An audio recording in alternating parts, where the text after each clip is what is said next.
IAS की तैयारी कर रहे मेरे dear friends, sisters, brothers and my dear family, एक बिहारी सब पे भारी परिवार में यूपीएससी सिविल सर्विस एग्जामिनेशन के honest and successful exam based preparation के लिए जो हमने मैराथन क्लास शुरू की है, उनके यूपीएससी गाइडेंस पार्ट में मैं आपका वेलकम करता हूं। फ्रेंड्स, अभी हम यूपीएससी प्रिपरेशन से संबंधित जो सबसे इम्पोर्टेंट स्किल है, क्रिटिकल एनालिसिस स्किल, इसको कैसे डेवलप किया जाए, इसके बारे में बात कर रहे हैं। और इसमें हम दो स्टेजेस पर बात कर चुके हैं कि एक, पहले तो आप ऐसा क्या करें कि आपको विश्वास हो सके कि ये जो क्रिटिकल एनालिसिस स्किल है, ये बहुत ही इम्पोर्टेंट है। और एक तरीके से यूँ समझिए कि जब आप इस तरीके से चीज़ों को देखते हैं, तो ना सिर्फ़ स्टडी के तौर पर आप एक अलग स्टेज पे पहुँच सकते हैं, यहाँ तक कि as a personality, as a person, आपकी थिंकिंग, आपका बिहेवियर वो कुछ अलग-सा बन जाता है। तो ओवरऑल आप एक, यूँ कहिए कि ट्रूली एजुकेटेड पर्सनैलिटी जिसे कहा जा सकता है, उस तरीके से इमर्ज होते हैं। और दूसरा, फिर हमने देखा कि स्टडी का क्या रोल है। उसमें हमने देखा कि आपको किस तरीके से स्टडी करनी चाहिए, प्लस अलग-अलग जो सब्जेक्ट्स हैं, कौन-कौन से सब्जेक्ट्स आपको पढ़ने चाहिए। फिर उन सब्जेक्ट्स को यूपीएससी सिविल सर्विस एग्ज़ामिनेशन के हिसाब से आप कैसे पढ़ेंगे, ताकि आप इस स्किल को डेवलप कर सकें। इन 2 स्टेजेस के बाद अब हम आ गए हैं थर्ड स्टेज पर, जो है रोल ऑफ इंटरडिसिप्लिनरी अप्रोच, कि इस अप्रोच का क्या रोल है आपके क्रिटिकल एनालिसिस स्किल डेवलपमेंट में। इस पर हम थोड़ा सा बात कर चुके हैं पिछले क्लास में कि ये होता क्या है इंटरडिसिप्लिनरी अप्रोच अपने आप में। अब हमें ये देखना है कि इंटरडिसिप्लिनरी अप्रोच हम प्रैक्टिकली सीखेंगे कैसे। ये तो मैंने आपसे कह दिया कि इंटरडिसिप्लिनरी अप्रोच एक ऐसा अप्रोच ऑफ स्टडी है जिसमें आप, जहाँ की स्टडी करने में सब सब्जेक्ट्स को अलग-अलग पढ़ते हैं, ये एक ऐसा अप्रोच है जहाँ एक सब्जेक्ट को आपको बाकी जो सब्जेक्ट्स हैं उनसे कनेक्ट कर कर के पढ़ना है कि ये और किस-किस सब्जेक्ट में दिखाई दे रहा है, कहाँ से चीज़ें निकल कर आ रही हैं। मतलब एक को औरों से कनेक्ट करके पढ़ना है। और इसकी हम एग्ज़ाम्पल्स पर भी हम बातें कर रहे थे।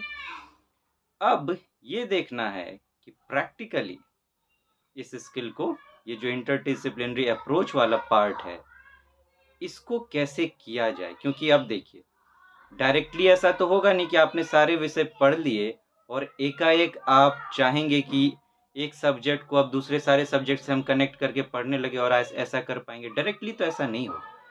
उसके लिए पहले जो इस तरीके से किया जा रहा है, उन चीज़ों को देखना पड़ेगा, वहाँ से सीखना पड़ेगा। तो सबसे बेस्ट प्लेस क्या हो सकता है इस अप्रोच को देखने का, जहाँ आपको ये विजुअलाइज़ एक विजुअल तरीके से दिखाई देगा, जिससे कि आप धीरे-धीरे, धीरे-धीरे चीज़ों को देखते-देखते सीख पाएँगे। देखिए फ्रेंड्स, एक्स्ट्रा एफर्ट में जाने में मैं बिल्कुल यकीन नहीं रखता। Extra effort in the sense कि हर चीज़ के लिए आप अलग-अलग तरह से चीज़ों को देख रहे हैं कि इसके लिए अब अलग से कुछ कोई किताब खरीदो, अलग से कोई चीज़ करो, तब जाके नहीं। जो भी आपके तैयारी का इम्पोर्टेंट पार्ट है, रास्ता उसी में से निकालना है। एक्स्ट्रा बर्डन लेके अपने आप को बहुत ज़्यादा बोझ नहीं देना है कि अब हर सब्जेक्ट के लिए अलग-अलग चीज़ कर रहे हैं, हर पार्ट के लिए अलग-अलग चीज़ कर रहे हैं, नहीं।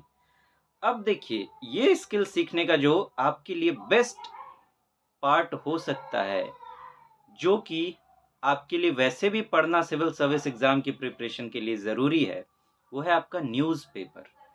वो न्यूज़पेपर ही अपने आप में वो पूरा कंप्लीट रोल प्ले कर देगा आपके लिए कि आप इंटरडिसिप्लिनरी अप्रोच को समझ सकें और सीख सकें। थोड़े बहुत और चीज़ों की मैं बात करूँगा, लेकिन ये भी पर्याप्त होगा। अब देखिए, जब आप न्यूज़पेपर पढ़ते हैं, तो हमेशा उसकी स्टार्टिंग जो होती है, अगर मैं सिविल सर्विस एग्ज़ाम के पॉइंट ऑफ व्यू से पढ़ने की बात करूँ, ऐसे पढ़ रहे हैं तब तो अलग बात है, आप कैसे भी पढ़िए। लेकिन जब उस हिसाब से हम पढ़ते हैं, तो हमारा जो पहला टारगेट होता है वो है एडिटोरियल वाला पेज और आर्टिकल वाला पेज, जिसमें एडिटोरियल कमेंट्स आते हैं, आर्टिकल्स आते हैं। तो उसमें कई शब्दों में लिखे जाते हैं आर्टिकल्स और एडिटोरियल्स। आपको करना ये है, अब मैं उस पर आ रहा हूँ कि इंटरडिसिप्लिनरी अप्रोच आप देखेंगे कैसे और सीखेंगे कैसे। आप बड़े गौर से पहले तो पहले न्यूज़पेपर वाला जो आर्टिकल वाला पोर्शन है, वो आपका टारगेट होना चाहिए। आपको करना ये है कि पहले जिस टॉपिक पर आर्टिकल लिखा गया है या एडिटोरियल लिखा गया है, उस टॉपिक को देख लीजिए कि वो किस सब्जेक्ट से जुड़ा हुआ है, ठीक? अब करना ये है कि जब आप उसको पढ़ रहे हैं, तो अब देखिए आप कि ये टॉपिक तो इस सब्जेक्ट का है, लेकिन देखेंगे आप कि आर्टिकल में जो लिखने वाला है, वो अलग-अलग चीज़ों से कनेक्ट करके चीज़ों को लिख रहा है। उसी को अलग-अलग तरीके से साबित करने की कोशिश कर रहा है। टॉपिक हो सकता है इकोनॉमिक्स का हो, लेकिन उसने एग्ज़ाम्पल्स कुछ उसमें पॉलिटी के कोट किए हुए हैं, ज्योग्राफी के कोट किए हुए हैं, कहीं और से कोट किए हुए हैं, एथिक्स कोट किए, कुछ ना कुछ आपको अलग-अलग चीज़ें मिलेंगी। तो आपको करना ये है कि आप एक आर्टिकल को बाकी आप न्यूज़पेपर पढ़ लीजिए, लेकिन डेली बेसिस पे एक आर्टिकल ऐसा रखिए, जिसको इस पॉइंट ऑफ व्यू से आपको पढ़ना है कि आपको इंटरडिसिप्लिनरी अप्रोच सीखना है।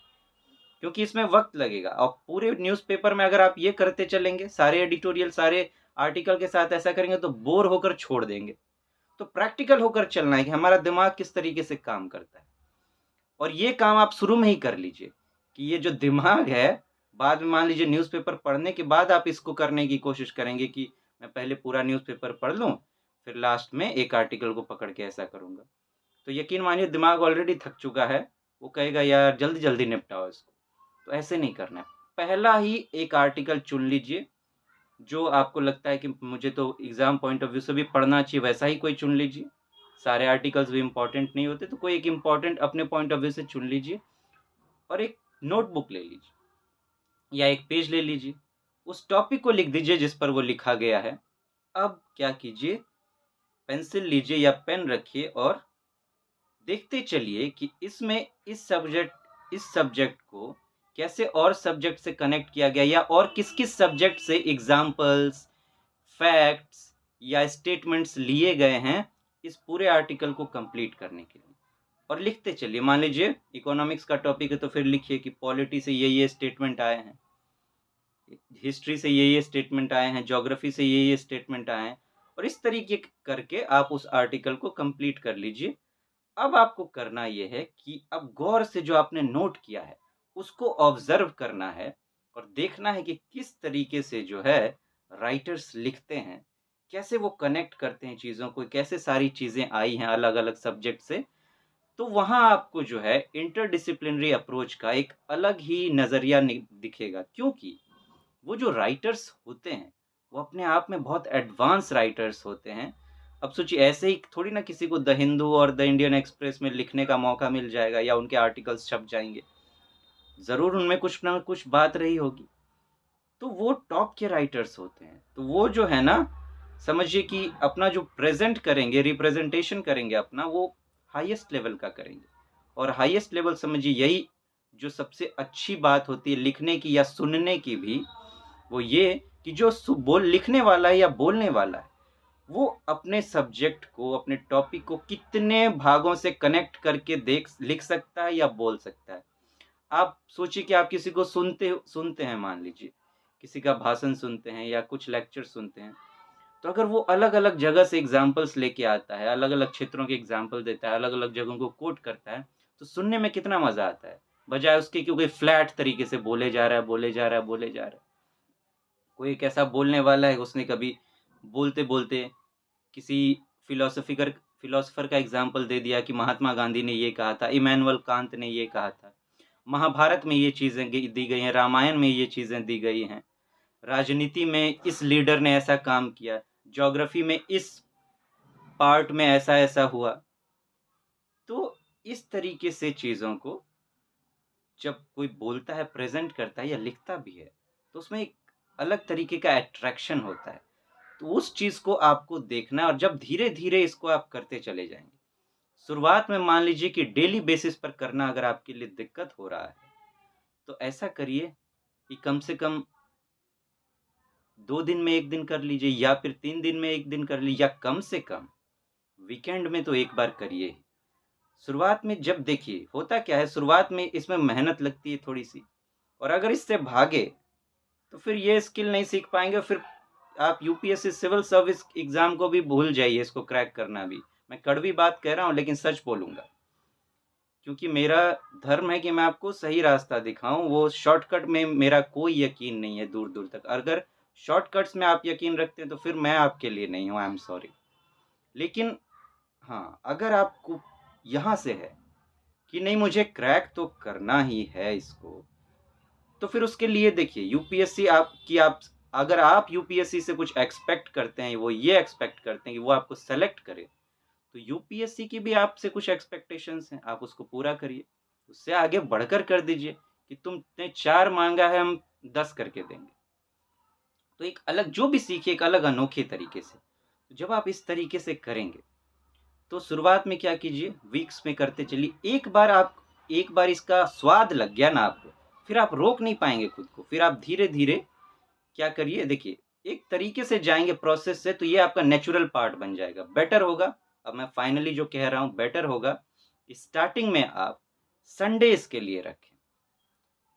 संडे को इसके लिए रखें और संडे को न्यूज़पेपर में सिर्फ़ इस पार्ट पर ध्यान दें, या फिर कोई ऐसा दिन जिस दिन न्यूज़पेपर में ज़्यादा कोई इम्पोर्टेंट आर्टिकल आपके लिए ज़्यादा कोई इम्पोर्टेंट कुछ आया नहीं है, UPSC exam point of view से अगर मैं बात करूँ कि कुछ ही टॉपिक्स हैं जो एग्ज़ाम पॉइंट ऑफ व्यू से इम्पोर्टेंट आपको लग रहे हैं, तो उस दिन आप इसको ले लीजिए। या फिर शुरुआत में बेटर होगा कि संडे को आप लें, और धीरे-धीरे जब इसकी आदत लगने लगे, आपको लगे कि आप इसको सँभाल पा रहे हैं, तो फिर आप क्या करें, इसको सन पहले 1 दिन लिया वीक में, अब वीक में इसको कोशिश करिए कि 2 दिन लेने का। धीरे-धीरे आप कीजिए कि 2 दिन में आप 1 दिन कर रहे हैं, और फिर धीरे-धीरे कीजिए कि आप डेली बेसिस पर इसको कर रहे हैं, और ऐसा करने में आप लंबा टाइम लगाइए। मान लीजिए 2 महीने तक आपने सिर्फ़ संडे-संडे को देखा। फिर उसके बाद 2 महीने के बाद आपने फिर हफ़्ते में 2 दिन लिया। ऐसा आपने फिर 2 महीने किया। तो साल भर में इस आदत को डालिए, या 6 महीने में इस आदत को डालिए। 3-4 महीना कम से कम लगाइए इस आदत को डालने में। मतलब एक लंबा टाइम लीजिए ताकि आपको बोझ ना लगे। जब इस प्रोसेस के साथ आप जाएँगे ना, तो चीज़ें आपका नेचुरल पार्ट बन जाएगी। बेटर होगा इसी हिसाब से आप जाएँ, डेली बेसिस पर अगर शुरुआत में ही करने लगेंगे, तो होगा क्या, दिमाग पे बोझ लगने लगेगा, बर्डन लगने लगेगा, आप इससे मुक्ति पाने की कोशिश करेंगे, तो ऐसा नहीं करना है। और वो इसलिए मुक्ति पाने की कोशिश क्योंकि अभी तक आदत नहीं है, और एकाएक आप थोप देंगे अपने ऊपर तो दिक्कत होगी। इसीलिए ज़्यादातर लोग जो है उसको निभा नहीं पाते, क्योंकि वो एक ही बार बहुत सारा बोझ अपने ऊपर डाल देते हैं। जैसे रूटीन्स में भी होता है कि रूटीन अभी आदत नहीं है ज़्यादा पढ़ने की, एक ही बार 15-20 घंटे का बोझ दे दिया, सब कुछ खत्म, 4-5 दिन में सब निपट जाता है। ऐसा नहीं, धीरे-धीरे, धीरे-धीरे, धीरे-धीरे, slow and steady wins the race. ठीक है फ्रेंड्स, फिर मिलते हैं। Thank you so much, have a nice day. नमस्ते जी।